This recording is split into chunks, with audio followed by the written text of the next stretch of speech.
궁금하실 수도 그래, 있겠다라는 생각이 맥주도, 들거든요. 맥주랑 멸치랑 자꾸 같이 먹거든. 그렇다. 멸맥.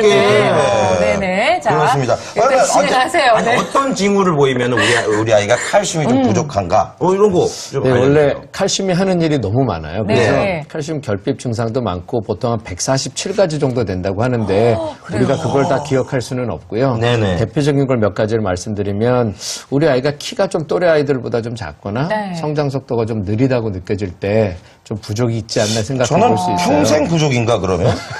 부족하네요. 어렸을 때 너무 안 먹었네요. 아, 네. 그렇구나. 그리고 칼슘. 또 아이들이 이제 뼈가 잘 부러지거나 혹은 뭐 놀다가 뼈가 부러질 수는 있거든요. 그죠? 예. 그랬는데 이제 뼈가 이렇게 잘 붙지 않거나 붙는 속도가 느릴 때도 우리가 의심해 볼 수 있어요. 네. 그리고 아이가 평소랑 다르게 많이 예민하거나 짜증 많아질 때 이럴 때도 의심해 볼 수 있고 뭐 면역력이 좀 떨어져서 다른 때보다도 감염에 좀 자주 걸린다 이렇게 느껴질 때는 의심해 볼 수 있는데 네. 사실은 이 칼슘이 부족한 증상을 우리가 어머니들께서 알기가 쉽지가 않아요. 그러니까 너무 지금 어렵거든요. 얘기를 들어봐서는 이걸로는 잘 모를 것 같아요. 네, 몰라요. 네. 그래서 이걸 정기적으로 체크를 해보거나 아니면 네. 칼슘이 들어있는 음식, 네. 영양제 이런 것들을 꾸준히 평소에 복용하고 있으면 이런 위험에서 벗어날 수 있으니까 그렇게 하시라고 사실 추천을 드리죠. 네. 그러면은 진짜 궁금한데 네. 그러면 과연 하루에 1일 권장량 칼슘 얼마나 됩니까?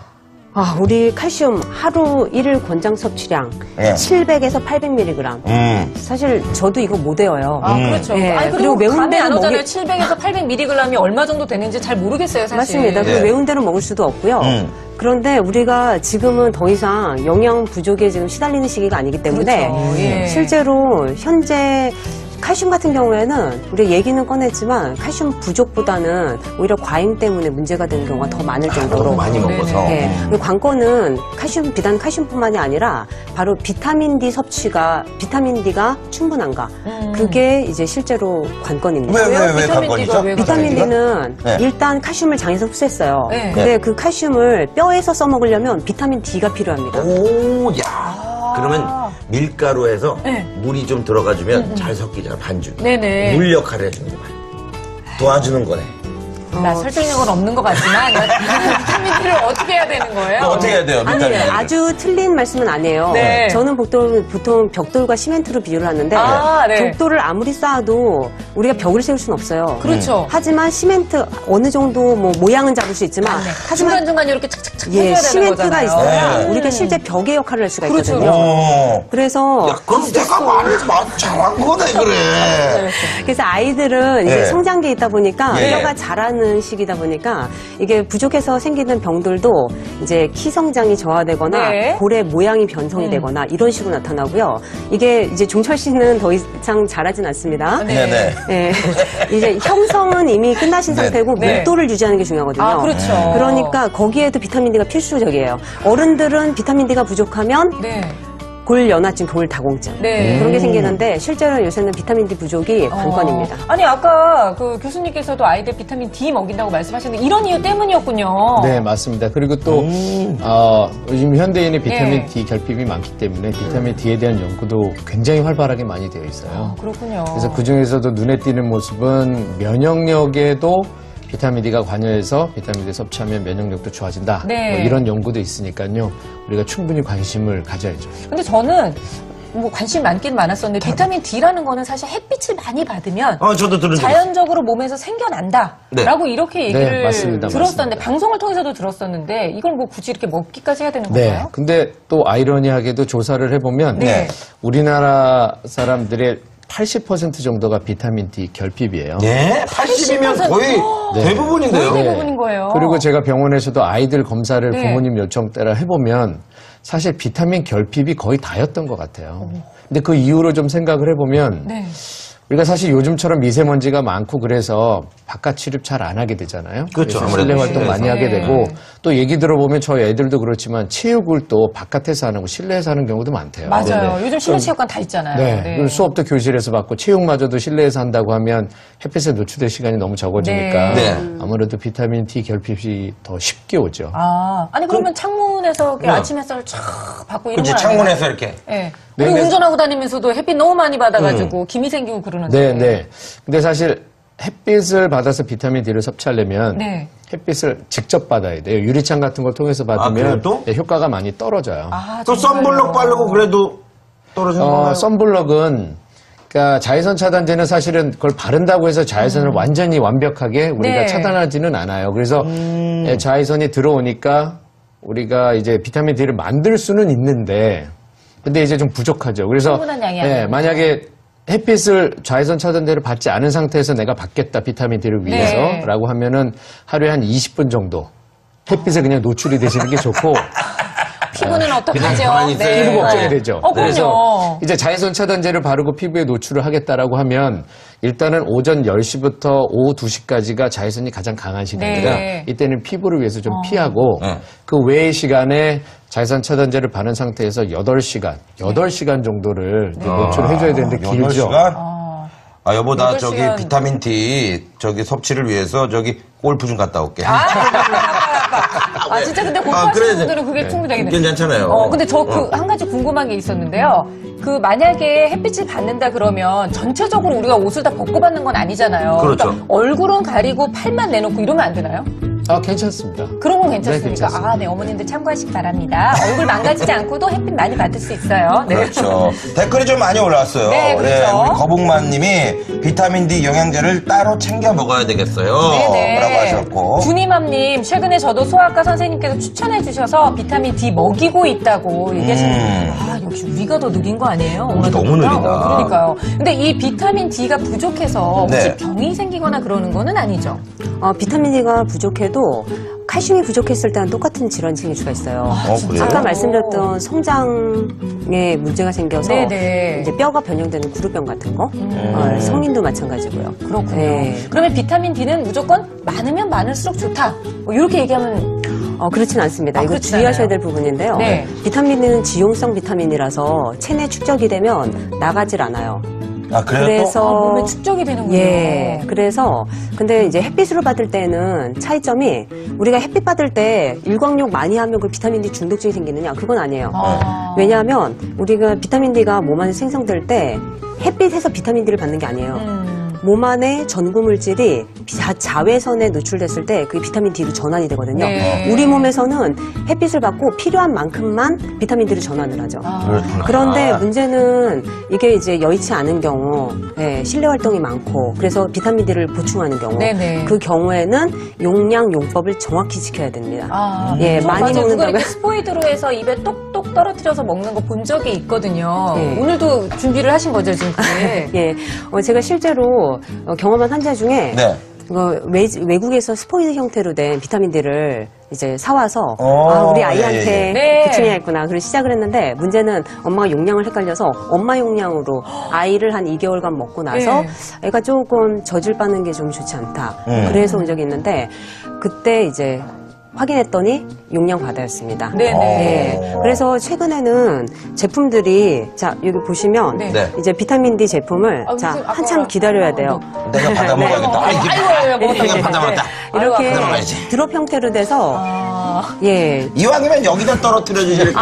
그러니까 이게 하루에 정말 중독 증상이 생기지 않도록. 아. 그래서 이 비타민 D는 하루 필요량이 있어요. 네. 어린아이들은 하루에 400단위. 예, 그래서 지금 이 제품 같은 경우에 400단위, 한 방울에 400단위 제품.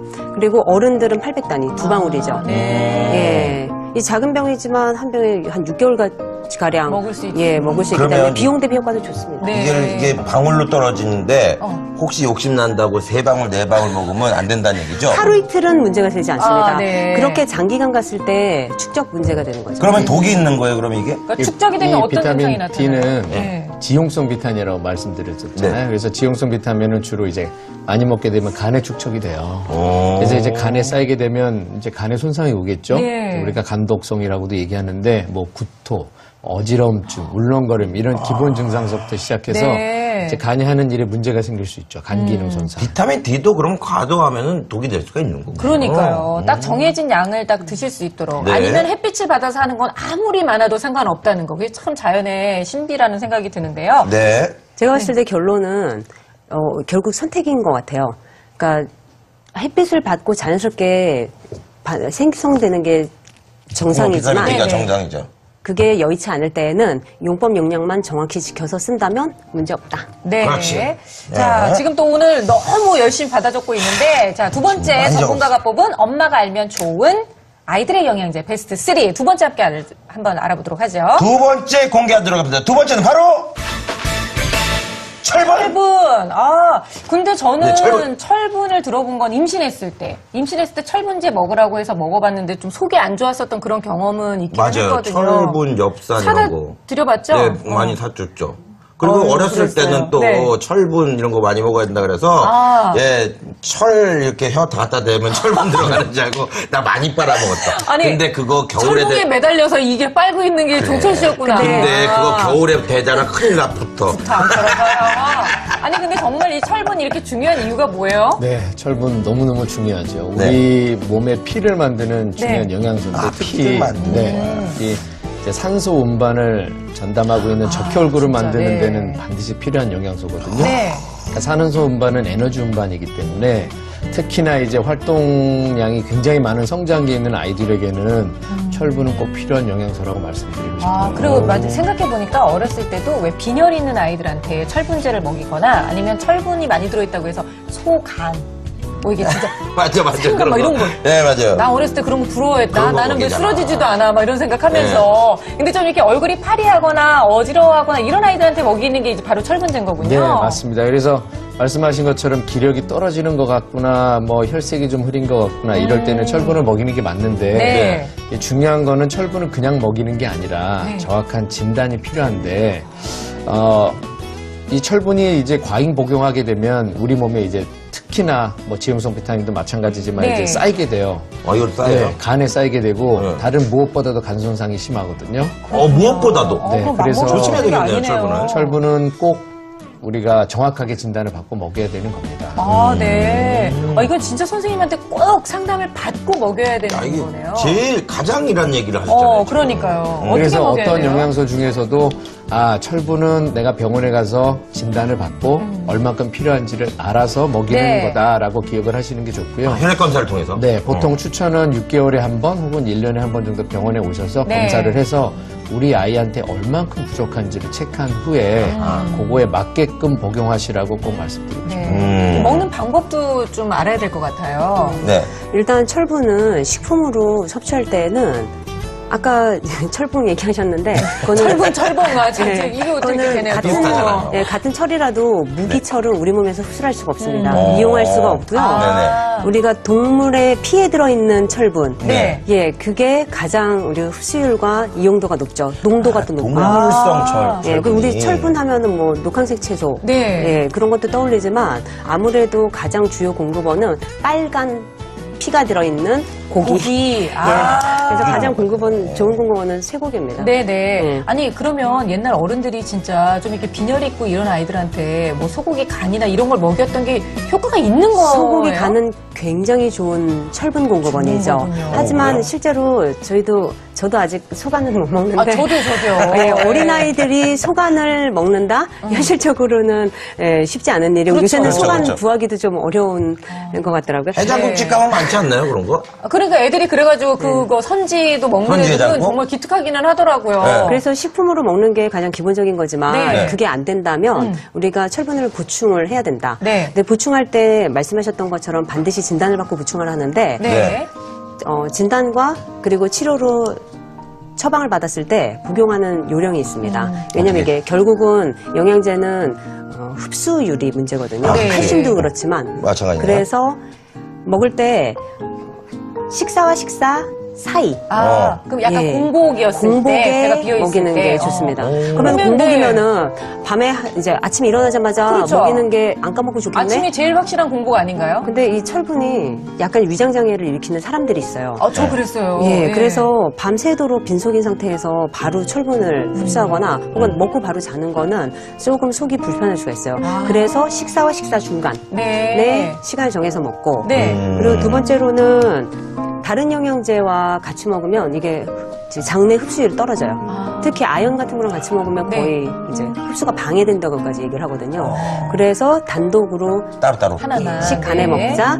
그리고 또 한 가지 팁은 오렌지 주스랑은 궁합이 잘 맞아요. 오렌지 주스. 예, 비타민 C랑 흡수하게 되면 흡수율이 높아지거든요. 네네. 그래서 좀 맛이 없어서 잘 안 먹거나 거부감 있는 애들 오렌지 주스랑 같이 먹이면 잘 먹일 수 있습니다. 아, 네.